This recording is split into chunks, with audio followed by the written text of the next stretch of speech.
Hi everyone, welcome to Kickstart Your Marketing with Low Commitment Content. I'm going to be your host today. My name is Karin Cooper. I work as a marketing and content strategist. I work with a variety of different brands and clients, many in Switzerland, many here in the United States. And I'm excited to run through this with you today. We're going to go through some sort of low commitment ways you can really make the most of your marketing and get the word out there about what you're doing, your retail store, your brand. And yeah, there's a lot to cover. So let's just dive right into it. All right, so off the bat, it's important to remember that you can do anything, but not everything. In other words, sometimes done is better than perfect. The internet is a very big place and there are tons of options out there for your marketing. Sometimes if you're a one-woman show or a very small business, you just don't have the kinds of resources that you need to tackle every single social media channel and newsletters and a blog and everything. So I just wanted to start by reminding you that, sometimes it's best to hone in on one thing, kind of prioritize, pick one thing and just start doing it. At least get the word out there as best you can with what you have. So this is really going to be targeting people who don't have a lot of time or resources, but like what are some easy ways you can maximize your reach with digital marketing on social media and on some other sources that we will go through shortly. All right, so to begin, it's important to choose your target and gather your resources. This is again about, making sure you prioritize. Don't get overwhelmed. There is so much out there. You can't do it all. So, which online channels do you already have that are active? Where do you have the most followers? Where do people go to find out about you and your brand or your store? That's a great place to start. You can't possibly do it all, so pick one. Maybe you're going to start with Instagram because you already have an Instagram going and you've got a couple followers on there, or maybe Facebook. Really, I think the key it's better to pick one and go kind of focus in on that and really make the most of it, as opposed to trying to do everything but not being able to really do anything efficiently because you're trying to do too much. It's really a lot. So another thing I recommend, newsletters are not that difficult to get set up and get going. There's a ton of free tools on the web that you can use to help you build a newsletter template. And I have found that newsletters tend to get really great engagement, and they do tend to drive direct sales because from the newsletter, you can link directly to the product on your site and people can just add to cart, boom, done. Not to mention that the people who are getting your newsletter are people who voluntarily signed up for it. They want to hear from you. They want to get your news. They want to know about your products. So this is like a really efficient way to reach people who care about what you're doing, who care about your brand, your store, and yeah, who want to hear from you. So definitely take advantage of newsletters. We'll dive into that in a bit more detail as we go through here. So real quick, this slide is very busy, but we're going to run through it. Again, the hope is not to overwhelm you. I'd like you to leave this webinar feeling prepared to go out there and tackle some of this. So something I recommend is kind of preparing what you think you're going to need in advance. It does make it easier when it is time to actually post. You don't have to go hunting for your photo. Where did I save that? That kind of thing. So this is some of what you will need to do digital marketing. You're going to need some images. They don't always have to be super high production. Obviously, if you can afford to bring in a photographer and do a shoot in the store, that's a great way to get some really beautiful, high quality content that you can use on social media. Most photographers would know how to prepare the photo for you so that it's the right size and all of that. But the social media giants out there do try to make it as easy as possible for us to share. So there are plenty of tools for doing that all yourself. A simple phone is a great place to start. Again, better done than perfect. And in some cases, while it is important to project, a quality brand image, and ensure that you are on brand with what you're doing, I think I would prioritize communicating with your followers and the public and getting the message out there, even if, it's not perhaps the high quality photo shoot that you really dream of. If you're not going to be taking pictures yourself, or you really don't feel comfortable using your own photos, I highly recommend, if you're a retailer, asking the brands that you carry if they have pictures you can share on your social media. Chances are good that they have imagery of their products and they would be happy to share those with you. And then you can share that on your channel, driving back to your store. So that is a really great place to start for looking for images.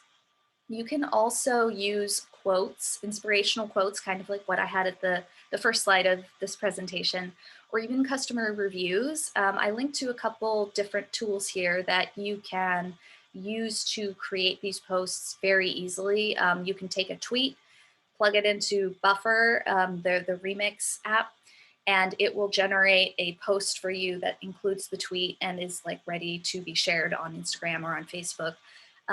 So sharing, customer reviews, people who are happy with the shop, something like that, that can be a really effective piece of content, or an inspirational quote that, says,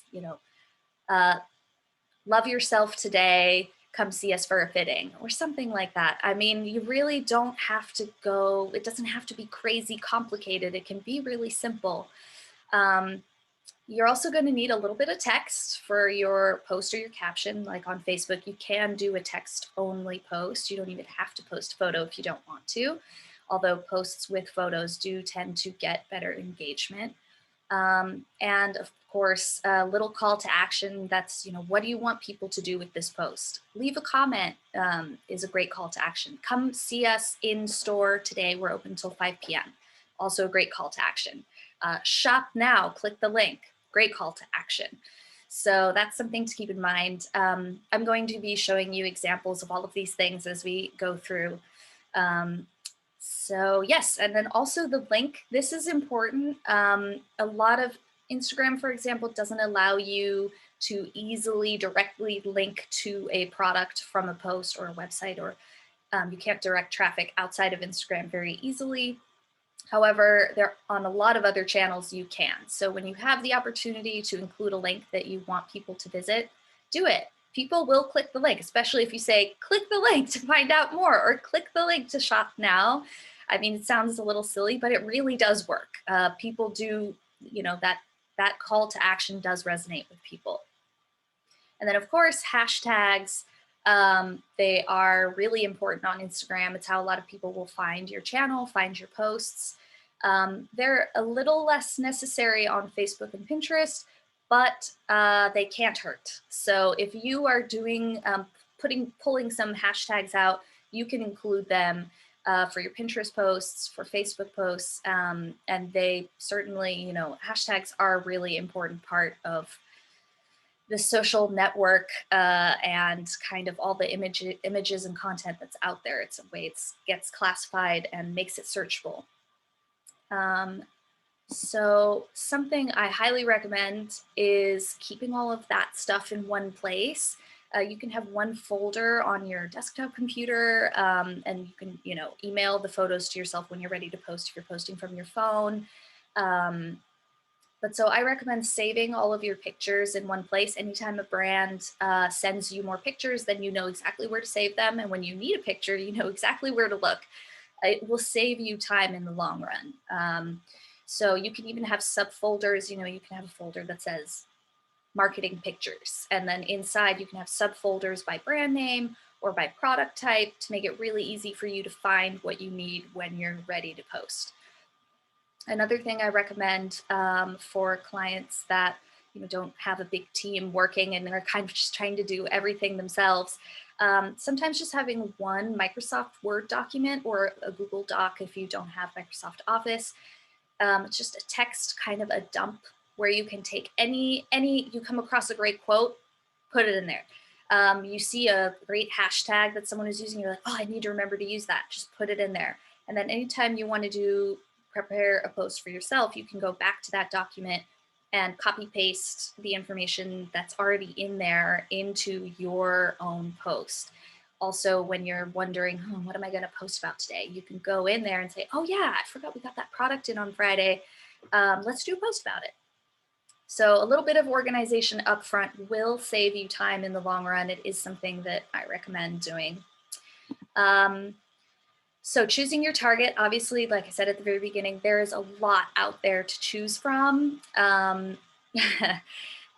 Social media, Yelp, newsletters, website, blog, podcasts, webinars. Today, we are going to be talking about the ones I've listed here in blue in a bit more detail. I'm going to show you examples for all of those channels.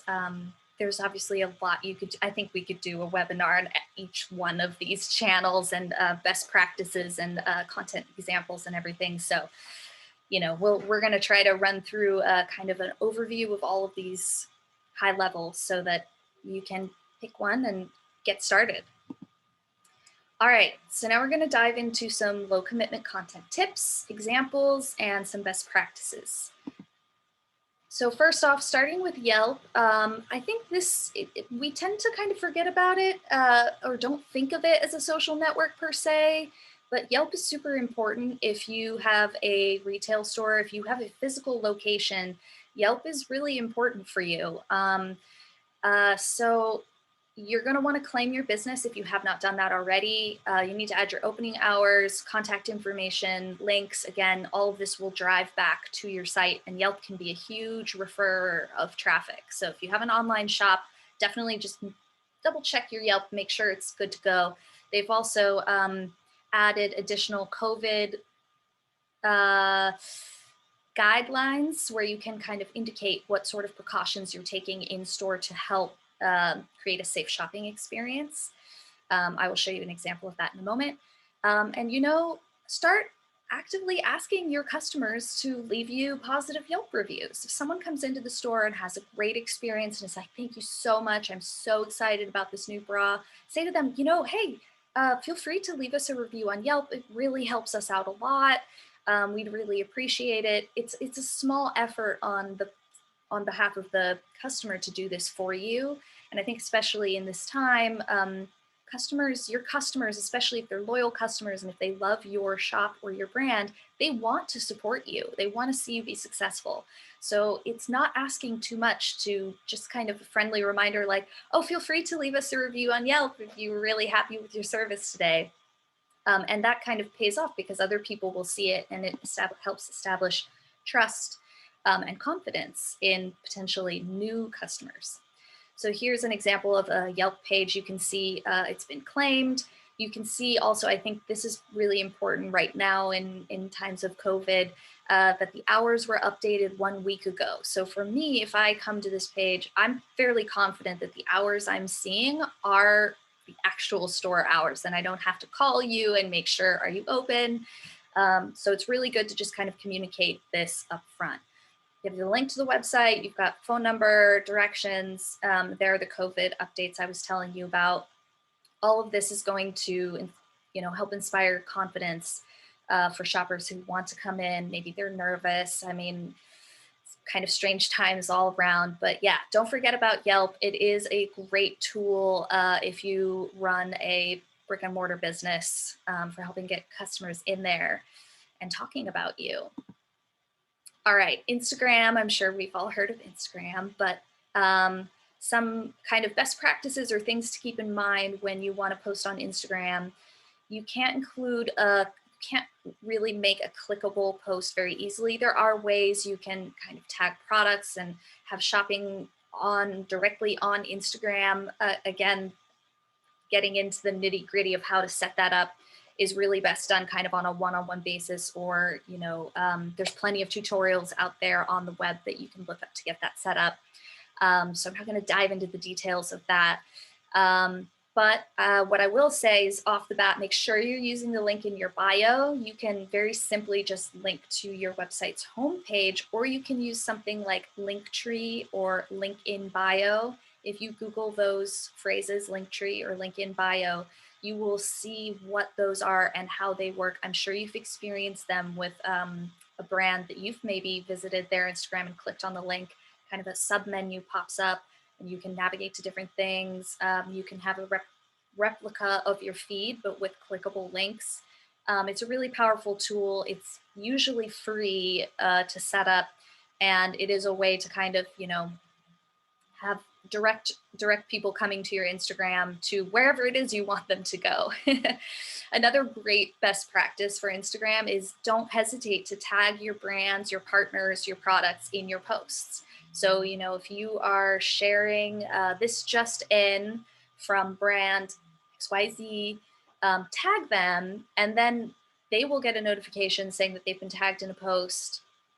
In many cases, they will interact with your post. They will share it to their story, or they'll comment or like it. And all of those things help increase the visibility of your own posts. Like the more engagement your post generates, the more likely it is to show up in the feed, and then other people see it, and more engagement. It's like a whole, trickle down effect, I guess I would say.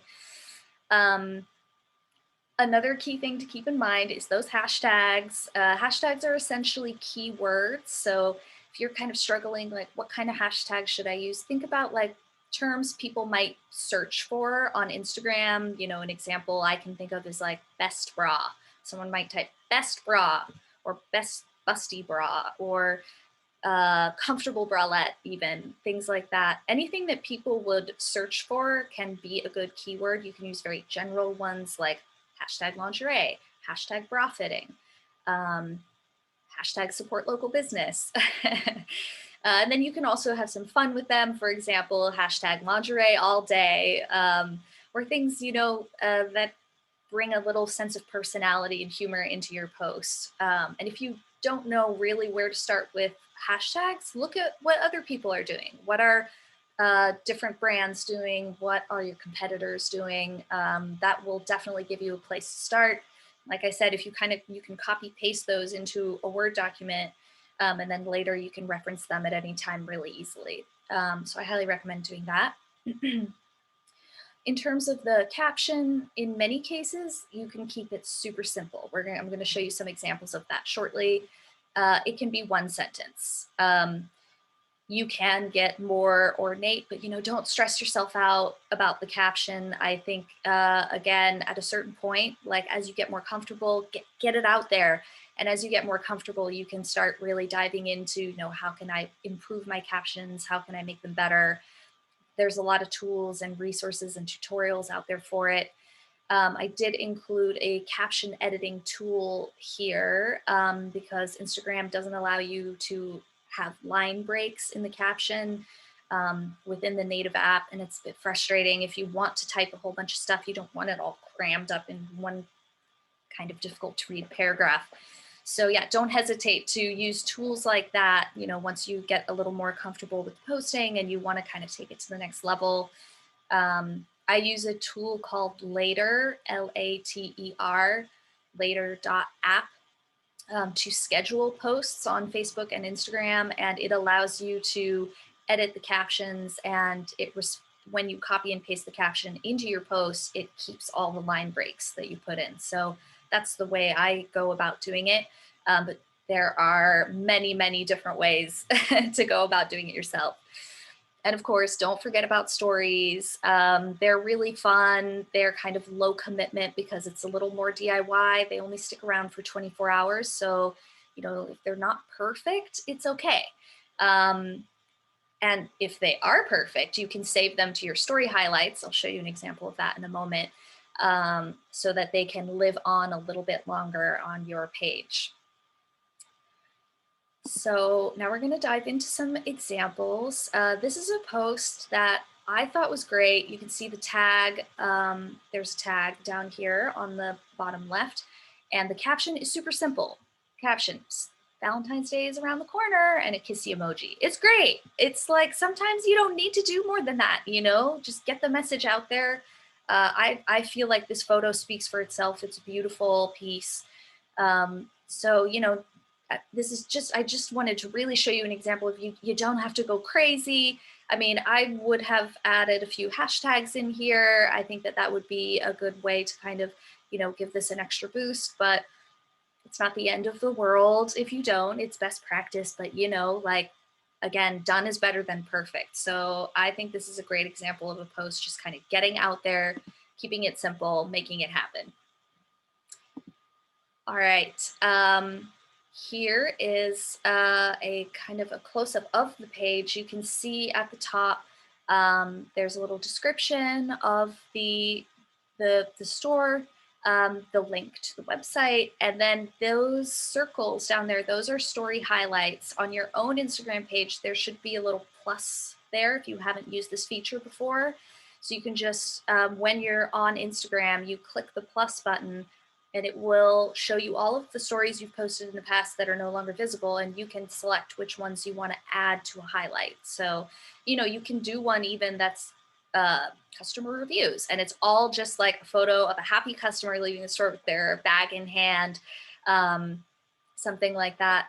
You do have to share it to your story first before you can add it to a story highlight. But that is a nice thing to do. It looks great on your channel, it lives on, people can come see it. It's a great way to, help your content live on a bit longer. Here's another great Instagram post that I really enjoyed. It was filmed, I believe it was filmed on a phone. It feels very natural and authentic. You can see the video is about 12 minutes long.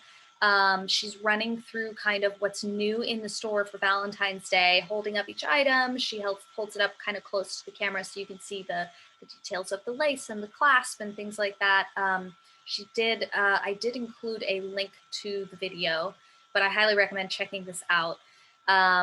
Also, I love the way she tagged the brands in this. This is like really great tagging right there and a solid, call to action, shop items from, boom.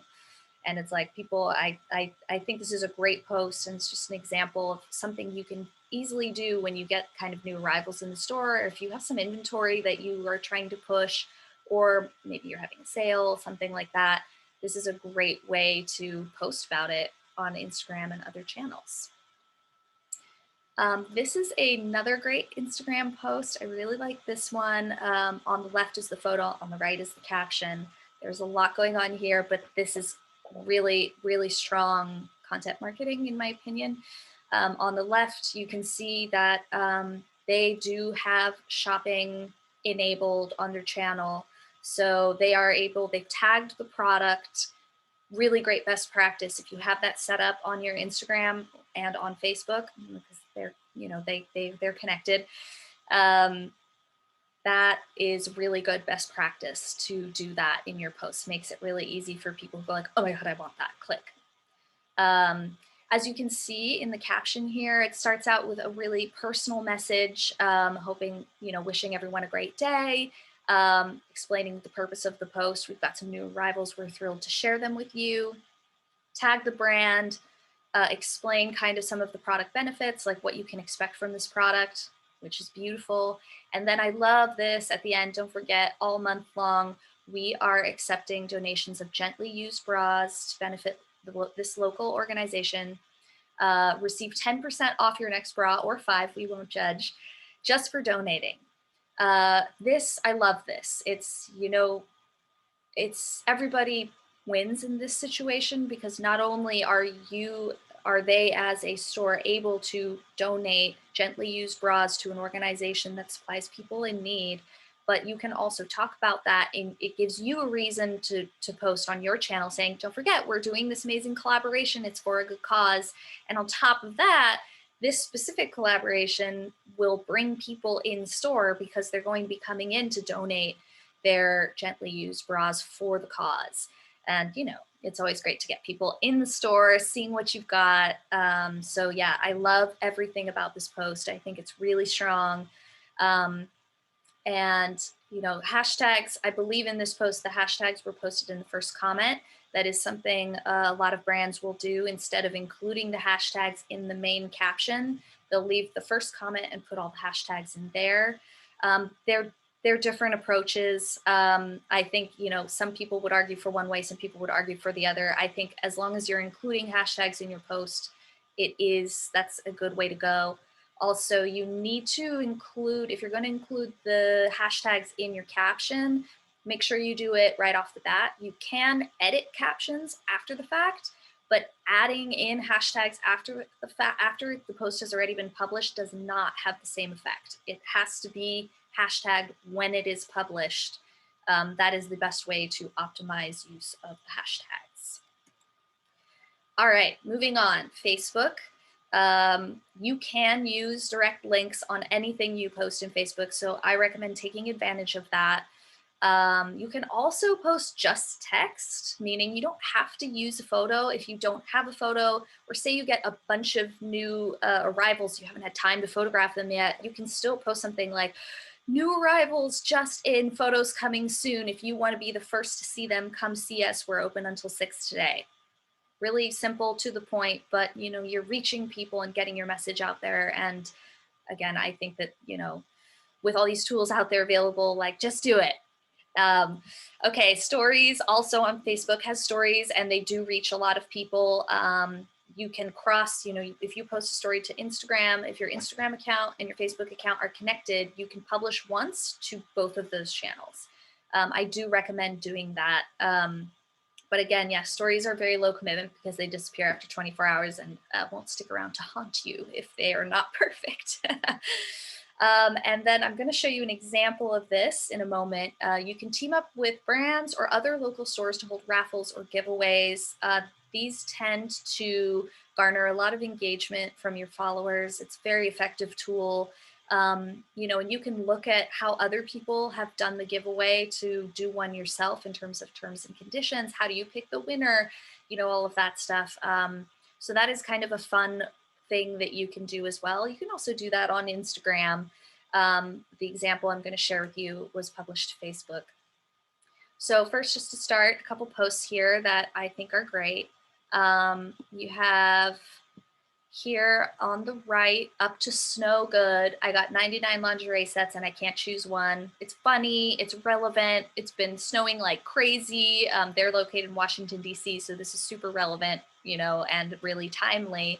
I love this very explicit call to action. Book your private lingerie shopping event online or call us with the phone number and a direct link. So people can just click and go straight to the website if they want to. I just think this is a great post. It's beautiful. Yeah, also that lingerie set is so lovely. All right, then on the left, we also have a post here that I just thought was really sweet. Not every single thing you have to post about has to be selling some product. People like to engage with your brand. You can see that this post generated a lot of engagement.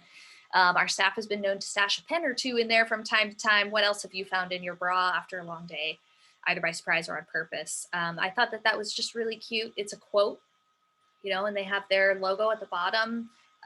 This is a great post. And this is definitely something you can do with some of the tools that I shared in an earlier slide, or just search like quote tile tool Instagram. There's so many out there. But yeah, great content. I think very effective and fun. Share some of your personality. People want that. Okay. Giveaway post. All right, so there's a lot of text here. I'm not going to read through it. I believe a copy of this webinar will be made available if you want it. Just ask Curve and they can send that over to you so you can reference this later.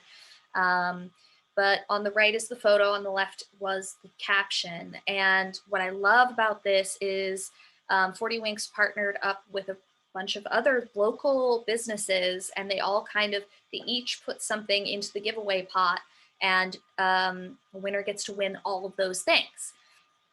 One lucky winner will be chosen from each of our accounts for one of these lovely prizes. But there's a really good cross promotion here, because all of these stores are going to be promoting the same giveaway, and they all promote each other. And I think this is, really speaks to the power of local community. People do want to support your business. They know that you're an important part of their town. And I think that doing something like this is really fun. People like it, it works. So I highly recommend thinking about doing something like this. It's not a huge commitment. It does require a little bit of work, but again, if you partner up with some other stores to get this done, with your powers combined, you'll each get to reach new audiences. And I think it's a great way to get some new followers on your page moving forward. Yeah, I highly recommend. Okay, Pinterest. This is also one that some people tend to forget, but I have one client that has told me far and away that Pinterest is the #1 driver of traffic to their website behind Google. So this is a really important tool. It's not very difficult to use. I'm not going to run through step by step of how to create a pin. I included a link here that does a really great job of explaining how to do that step by step. But the key thing is you should use Pinterest. Why not? I mean, if you're already posting photos on your website, you can share those same pictures on Pinterest and link them back to your website, and it will drive traffic.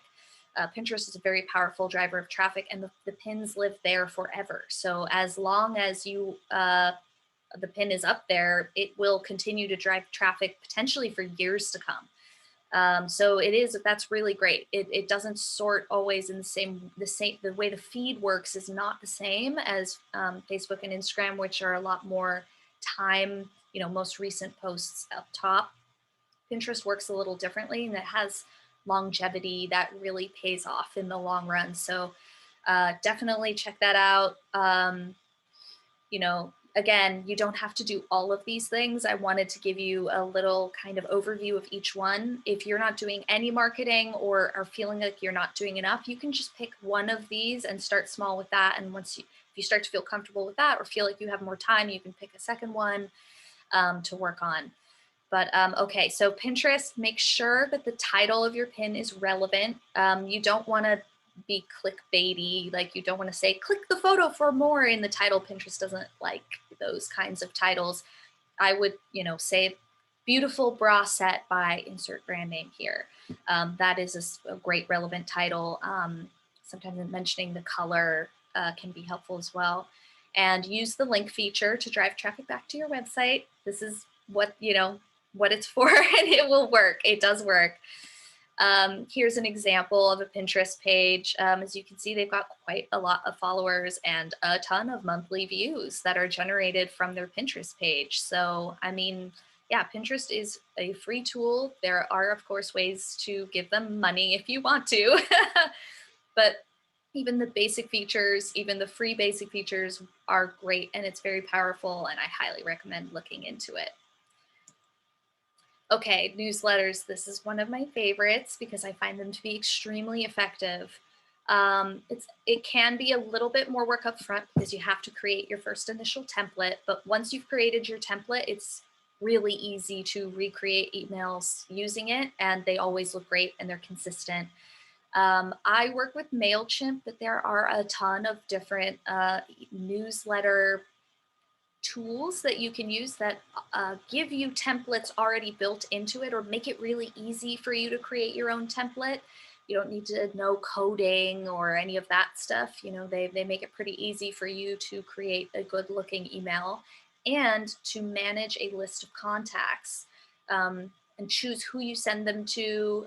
Again, newsletters could be its own webinar. There's tons of tactics and ways to optimize your newsletter sending. But I would say if you're not sending out a newsletter, this is a really great, powerful tool. And again, people who sign up for your newsletter actually want to hear from you. They're like, please contact me with information about your store or your brand. So these are loyal, engaged customers, and this is part of what makes newsletters so effective. The people you are reaching are people who want to hear from you. So yeah, and great at driving traffic back to your website. Use those links. And I would say a bare minimum, if you really don't have a lot of time, you can send 4 emails a year, 1 per season or quarter. That's already great. If you can already start there, that is a great start. Ideally, I think sending between 1 to 4 a month is ideal, 1 a week. And I'm going to show you an example of a newsletter that I think is really effective. It is a single product newsletter. So the newsletter features 1 product. So all you have to do every time you're ready to send out your next newsletter, swap out the photo, change the title, change the hyperlink, boom, done, send. So I think, there are ways to do this where you minimize the amount of effort that goes into it. yeah, the really complicated newsletters, while effective and beautiful, take a lot of time and energy, and in some cases money if you're hiring someone to do that for you to get it done. So, but there are ways to do this kind of with minimum effort. And that's really what I wanted to focus on today. All right, so here's the example. All right, I love this example. So at the top, banner with the logo and the tagline. The headline includes the product name plus how to get it, available online or in shop now. There's one strong photo of one product. Don't forget to hyperlink it. I highly recommend putting the link to that photo to the product page for that photo. Because if I go like, oh my God, I want that, and I click it, if it takes me to the home page and now I have to find the bra set somewhere in there, you might lose me. So I feel, best practice, link directly to the product you are showing in the photo, make it really easy for people to just add it to their cart or call you and say, hold that for me, I'm coming to pick it up. I also love, this is really direct and to the point, beneath the photo, how to get it details, the store opening hours, and then like the link to the general online store. Great, effective, simple but effective. And then I love at the bottom, send this to a friend. When you click that, you can put in someone's email and it will forward the email to them, and hopefully add that person now to your contact database, although perhaps not. But this I think is great because it makes it really easy for people to share. And then of course at the very bottom, your contact info.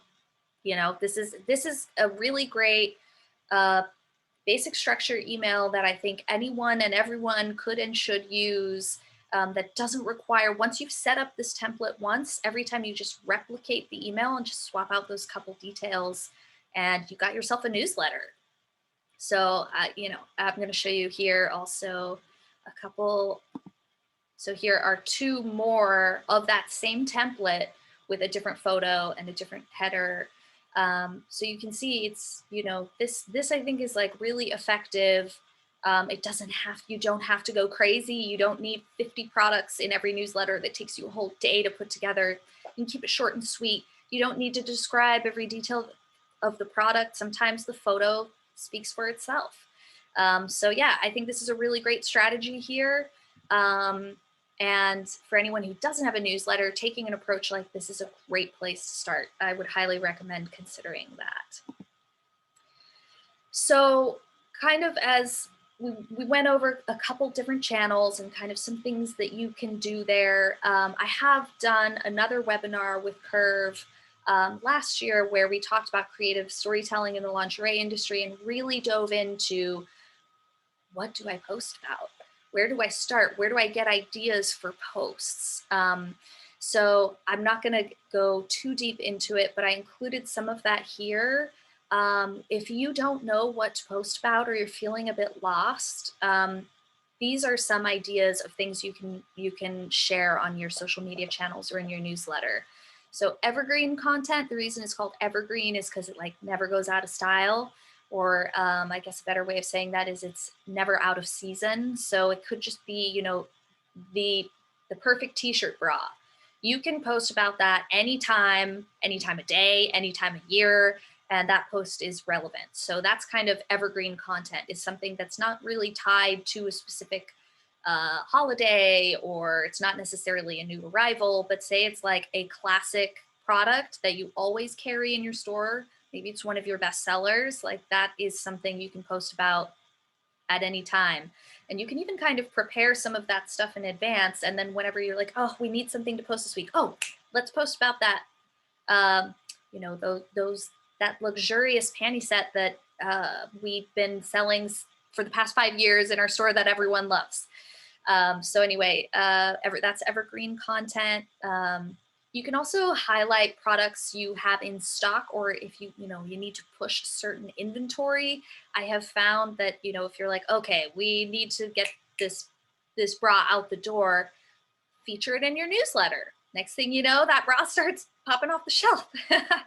It's a good approach, to focus on things that you have in stock that you need to move. Or if you have new products coming in, as we saw in some of the earlier post examples that I shared, store updates, new dressing rooms, check them out. They look really great. Or yeah, if you're having a promotion or a sale of some kind, of course, people love to hear about it. You can also do posts that are kind of about who you are, celebrating the people who work with you, your employees. You can say, meet Sandra. She's been a professional bra fitter for the past 12 years. And she's been working in our boutique since April. We're so excited to welcome her to the team. Come in for your custom fitting. We're open from 5 to 9, 9 to 5. But so, posts like that about celebrating your people, that makes them feel valued as well. And they're sure to share that with their communities. I mean, it all kind of rebounds on itself. And people like to get a little bit of the human side of your brand, your store. They want to know who you are. What do you believe in? What causes matter to you? What inspires you? And you can post about that stuff. And sometimes it can be just a simple text post on Facebook, or, one of those quote tiles like, we are totally digging this sunshine right now. That could be it, and then like, come visit us if you want to get in on our vibe, something like that. You can really, there's so much you can do. Obviously, holidays that are relevant to your industry and store are also great excuses to post, or to have, special promotions and stuff like that. Trends, this cozy up this winter with our new plush, insert product name here. All of that feels timely and relevant, and people do like it. And then sharing reviews from happy customers. That's something I mentioned earlier. That tends to be really effective, and people, reviews do resonate with people. So if you have good positive reviews, feel free to share those. It definitely bolsters your brand or your store in the eyes of consumers and potential consumers. Okay, a couple last best practices here. Don't forget to use hashtags on Instagram and links in your Facebook posts. Be sure to also use hyperlinks in your email. Every photo should link to something. Make it easy for people to click. And again, if you're not sure which hashtags to use, look at what your brands are doing, what other brands are doing, what your competitors are doing. Link directly to the product you're featuring if you can. That does tend to increase the odds of people adding to cart. It makes it easy for them. And then, of course, something else you can do is partner with your existing customers to help make word of mouth easy. Something I recommend doing is including a small note or a little printed card with every purchase. Someone comes into the store or someone orders something online and you're fulfilling their order, include a little card that says like, love your purchase, tag us on social and let us know. People will do it. Again, it's like a call to action. Make it easy for them. Include your social handles on there so they know who to tag. People will tag. So, take advantage of that. People want to talk about your brand. They want to talk about what they just purchased and how good it makes them feel. So like, let them help you. It's a great, tactic to kind of tap into an existing energy of people that are already excited about what you're doing and, value you. So I highly recommend doing that. All right, so we have come to the end of this webinar. I know that was a ton of information. I tried to keep it top level while also giving you guys some practical start now tips. And I do hope that you're able to walk away from this with some actionable insights, some things that you feel you can put into action today or tomorrow. If you have questions, please feel free to contact me. My email address is listed here on the slide. Curve, I believe, like I said, will be making this webinar available. If you would like a copy of this document, please contact them. You can also contact me if for whatever reason you prefer to do that, and we'll make sure that you get this sent to you so you can access it later. I know there was, again, a lot of information in here and links that you can't really copy right now during the live webinar. So I think that's about it. Thanks so much for joining me today. I hope you learned something and had a good time. And I hope you have a fabulous time exploring the rest of Curve Connect. Have a great day, everybody, or night.